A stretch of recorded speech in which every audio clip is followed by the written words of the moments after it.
Winning the lottery is a curse, and the unluckiest winners are those who get kidnapped or worse, murdered right after their big win. If you don't believe there exists a lottery curse, listen to the insane stories of these 6 lottery winners who didn't get to enjoy their fortune for long. Number 6. Basil Thorne. Let's start with a case from 1960, which is still one of the most heartbreaking lottery stories ever told. This is Basil Thorne, an ordinary man living in Sydney, Australia. He and his wife Frida were renting a modest flat in Bondi, raising 3 kids. Then, out of nowhere, he hit the jackpot. In June 1960, Basil won £100,000 in the very first Opera House lottery. That's over $3 million today. But then, things started to go wrong for him. Back then, there were no privacy protections for lottery winners. Newspapers did not just print Basil's name, they published his full address. So the entire country knew exactly where the new millionaire lived. Just 5 weeks later, on July 7th, their 8-year-old son, Graham Thorne, left home to wait for his ride to school, like he did every day. But this time, he never did it. Within an hour, a man with a thick accent called the Thorne house and told them that he had their boy, and that he wanted £25,000, which would be $850,000 in today's currency. The man on the phone told them to send him the money by 5 o'clock, or he would feed Graham to the sharks. As soon as Basil and Frida got that phone call, they involved the police. Police tried to contact the kidnapper pretending to be Basil since he was out of town, but the kidnapper never called back with ransom instructions. Days passed with no sign of Graham, and then, out of nowhere, his school bag and cap were found miles away. His body was not found for 6 whole weeks. When they finally did, it was hidden under a bush in Seaforth, wrapped in a picnic blanket. He had been tied up, gagged, and left to die. He was still in his school uniform. Then started the investigation. Forensics found hair, plant traces, and even tiny pink mortar dust. All of it led police to a man named Stephen Bradley, a Hungarian immigrant who had recently fled the country with his family. Turns out, he had been watching the Thorne family for weeks. He admitted to the kidnapping and said that Graham suffocated in the car, but experts proved that was a lie and that he killed him intentionally. Bradley was caught, extradited from overseas, and sentenced to life in prison. This was Australia's first known child kidnapping for ransom, and it changed everything.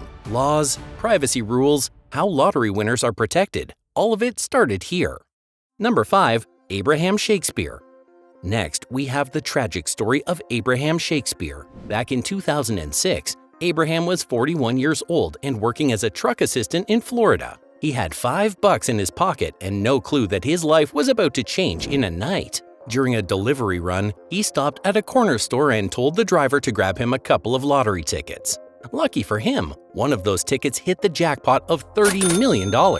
Now, Abraham didn't come from money. He didn't even finish school and could barely read or write. So when he got that lump sum, which was about $17 million before taxes, he did not know what to do first. He did not hire any financial advisor, nor did any long-term planning. The only thing he knew he had to do was help people. And that's exactly what he did. He gave away money like it was candy, $1 million to his stepdad, hundreds of thousands to friends, family, even people he barely knew. He paid off mortgages, handed out cars, and helped anyone who asked. But that kindness became his downfall. Word spread fast, and people started showing up with sob stories, fake business ideas, and open hands. Abraham could not say no. And then came Doris Dee Moore. This was the woman who said she wanted to write a book about him. But in reality, she just wanted his money. Dee wormed her way into his life, became his business partner, and somehow ended up living in his mansion. Then Abraham vanished, just disappeared from the face of the earth. Dee said he was tired of people using him and wanted to live in peace, away from the spotlight. Months went by. No one heard from him. And then, shockingly, his body was found buried under concrete behind a house tied to Dee. Turns out she kidnapped him and then killed him just so she could enjoy a luxurious life with his money. Dee Moore was arrested right away and is now in prison for life. Just like Abraham, this next lottery winner was kidnapped and killed by someone they trusted. But this time, the kidnapper was someone closer to him. Number 4. Jeffrey Dampier. Let us tell you about Jeffrey Dampier, who won the Illinois lottery in 1996. The jackpot was $20 million.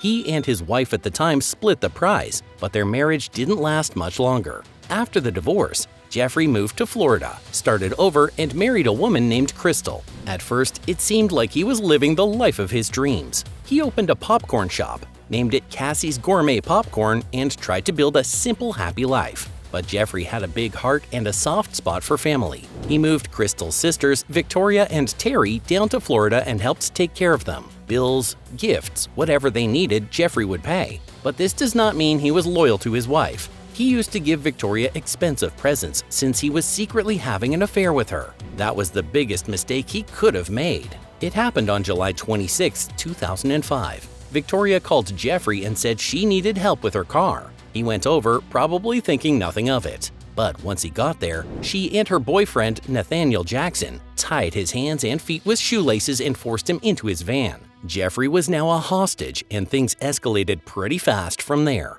Inside the van, Nathaniel handed Victoria a shotgun and told her to shoot Jeffrey, or he would shoot her. She pulled the trigger. Jeffrey was shot in the back of the head. Just like that, he was gone. And the reason was just that they wanted his money. The man who had been paying their bills and helping them live comfortably was murdered for what he still had left. Victoria and Nathaniel were both arrested and later found guilty of first-degree murder, kidnapping, and carjacking. They were each sentenced to life in prison. But think about it. Jeffrey was not killed by strangers or burglars. He was killed by his family, people he trusted, people he gave everything to.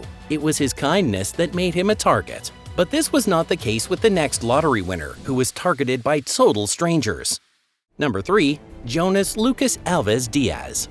This is the story of Jonas Lucas Alves Diaz, a man who became a millionaire and then a murder victim. Jonas was 55, living a quiet life in Hortolândia, a city in São Paulo state. In 2020, he won Brazil's biggest lottery, which is the Mega Sena, and won 47 million reais, or about $9 million. The overall good but maybe the wrong decision for himself he made was that he didn't change his lifestyle. He stayed in the same house, walked around in flip-flops, and kept the same habits. His neighbors all knew he had won, but he didn't beef up security. He still lived like a regular guy, and that made him an easy target. On September 13, 2022, Jonas left home for a walk and didn't come back. He was kidnapped and held for 20 hours. His kidnappers demanded he transfer them 3 million reais, which is about $600,000. Audio from that day shows Jonas begging his bank manager to approve the transfer, but the bank got suspicious. The request was flagged and denied. Still, the kidnappers managed to take around $4,000 from his account. But then something bad happened. On September 14th, Jonas was found seriously injured on the side of a highway. He was rushed to a hospital but died from his injuries. Just like that, another lottery winner lost his life over money. Police quickly launched an investigation and found out the motive was his lottery win. 2 people were arrested, Rogerio de Almeida Spinola and Rebecca Messias Pereira Batista, who owned the account that received the stolen money. 2 others were still on the run. What makes this story hit even harder is that Jonas was not flashy. He didn't flaunt his wealth. He helped friends, donated to cancer treatment, and even bought a truck for a childhood buddy. He used his money to do good. But in the end, even that kindness couldn't protect him. And the terrifying part is that he was not the first Mega Sena winner killed. Since 2007, at least 4 winners of this lottery have been murdered. This means the lottery curse is more real than you think it is. If you still don't believe us, listen to the story of the unluckiest lottery winner ever. Number 2. Jack Whitaker.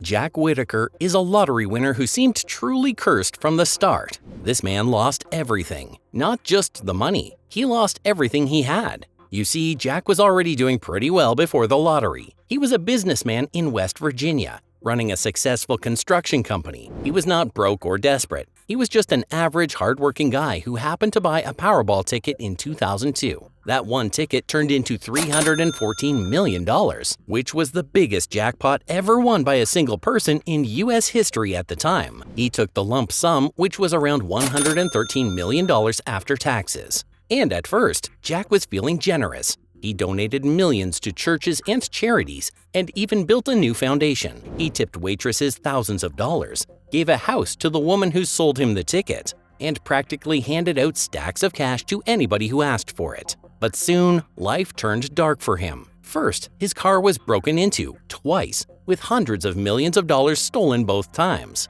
One time, someone snatched $545,000 in cash from his car outside a strip club. Yes, he kept that much cash just sitting in his car. Jack claimed he carried it around to help people who needed it, but this made him a target. Then it got worse. His granddaughter Brandy, who was just 17 years old, was found dead from a drug overdose in 2004. Her boyfriend had also died under suspicious circumstances. That's when people started wondering if Brandy was targeted because of the money, or if she was kidnapped and killed and then her death was portrayed as a drug overdose. Some even believe she was lured in by people trying to extort Jack, but nothing was ever proven. Just a year later, Jack's daughter Ginger also died. The cause was not clear, but many say she never recovered from losing her daughter. As the years passed, Jack's fortune crumbled. He got sued multiple times. He was arrested for DUI and other charges. His business took a hit. He lost his reputation, and he also lost his family. He said in interviews that he had no one left to share his money with.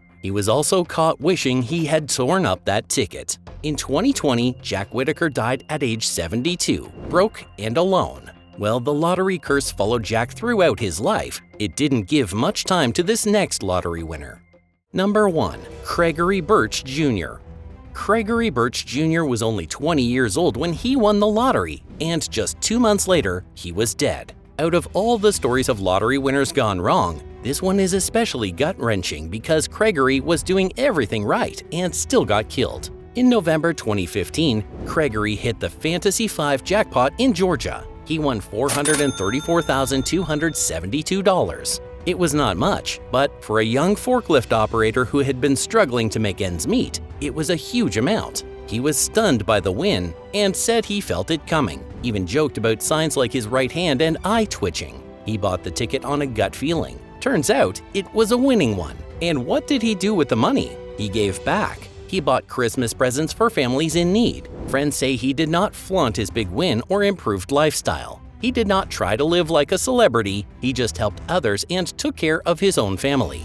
But not everyone was happy for him. On January 20th, 2016, Gregory's home in Fitzgerald, Georgia was invaded by masked intruders. They blew his front door open with a shotgun. His girlfriend was inside and watched it all happen to him. She said Gregory urged them not to shoot. He cried and told the intruders not to do it in front of his kids, but they didn't care. They shot him anyway. Police later said it was no random act. Gregory was a pre-selected target. He had been watched, followed, and hunted for his winnings. 7 people were eventually arrested, aged between 17 and 28. They were charged with murder, armed robbery, aggravated assault, and home invasion. Some of them were even women. It was a full-on planned attack. Think about that. A 20-year-old who just wanted a better life was gone just like that. He didn't buy a mansion, didn't blow money at clubs. He bought toys for kids and helped out his loved ones. He was just getting started. But the moment his name hit the news as a lottery winner, his life had a target on it. And within weeks, greed knocked down his door, quite literally. But not everyone is followed by the so-called lottery curse. Some people really do see their lives turn around for the better. In fact, in the next video, you will meet a lottery winner who literally saw the winning numbers in a dream, woke up, bought a ticket, and ended up taking home $82 million. So yes, dreams do come true sometimes. Watch the next video to find out how this happened.